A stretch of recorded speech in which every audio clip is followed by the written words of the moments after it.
ଆସିଛି ଚିନ୍ତା ସବୁ ଆସିଛି ଏତେ କଥା ଶୁଣିବା ପାଇଁ ମୋ ପାଖରେ ସମୟ ନାହିଁ ଦିଅ ଦିଅ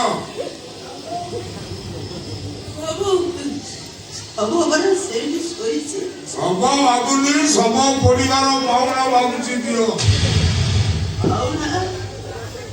ସବୁକୁ 1000 ଟଙ୍କା ଦିଅ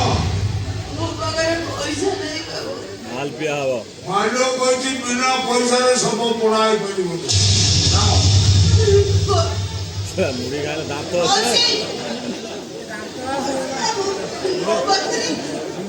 ମୋ ପାଖରେ କାଳିଚ ମାଳିଟା ଅଛି ସବୁ ନିଲାମ ହେଇଯିବା ପରେ ମୋ ସ୍ୱାମୀ ମତେ ଏଇ କାଳିଚ ମାଳିଟା ଦେଇଥିଲେ କାଳିଚ ମାଳିଟା ନିଅନ୍ତୁ ନିଅନ୍ତୁ ବାବୁ କାଳିଚ ମାଳିଟା ନିଅନ୍ତୁ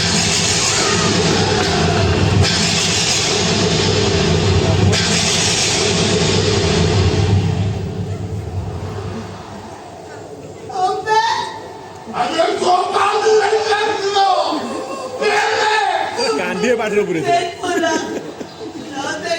ପଡ଼ିବ କେମିତି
ସମସ୍ତେ କେମିତି ବସାଡ଼ିଲେ ବିଶ୍ୱାସ କରନ୍ତୁ ବାବା ସେଇ ଗୋଟିଏ ଭୁଲ ପରେ ମୋ ସ୍ୱାମୀ ଆଉ ଜମା ଭୁଲ କରିନାହାନ୍ତି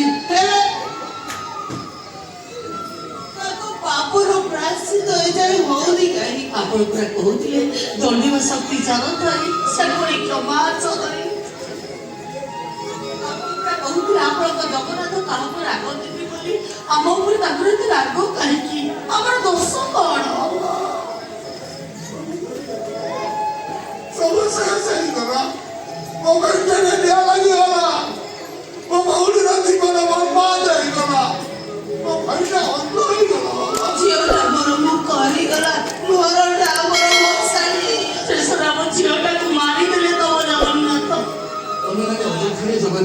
ଦୋଷାରୋପ କରୁଛ। ସେ ପାଇଁ ଜଗତର ସୃଷ୍ଟିକର୍ତ୍ତା ସେ ତାକୁ ଶାସ୍ତି ଦେଇପାରନ୍ତି, ବରଂ ଅନୁତାପ କରିବା ପାଇଁ ପରିସ୍ଥିତି ସୃଷ୍ଟି କରନ୍ତି। ଆପଣଙ୍କୁ ଜଗନ୍ନାଥ କୁହନ୍ତୁ ବାବା, ଆମର ସମସ୍ତଙ୍କର ଯେମିତି ଅକାଳ ମୃତ୍ୟୁ ହେଇଯାଉ। ତମେମାନେ ଏମିତି ଅଧାର୍ଯ୍ୟ ହୁଅନି, କାହିଁକି ନା ମୃତ୍ୟୁ ପୂର୍ବରୁ କାହାର ମୃତ୍ୟୁ ହେଇନି। ତାଙ୍କ ଉପରେ ଭରସା ରଖ, ତାଙ୍କ ଉପରେ ବିଶ୍ୱାସ ରଖ, ଦେଖିବ ସବୁ ଠିକ୍ ହେଇଯିବ। ଆଉ ଗୋଟେ କଥା ମନେ ରଖ, ସେ ଯେମିତି ଉଜାଡ଼ି ପାରନ୍ତି ସେମିତି ସଜାଡ଼ି ବି ପାରନ୍ତି। ଡାକ ସମୟ, ଆଉ ଥରେ ଡାକ।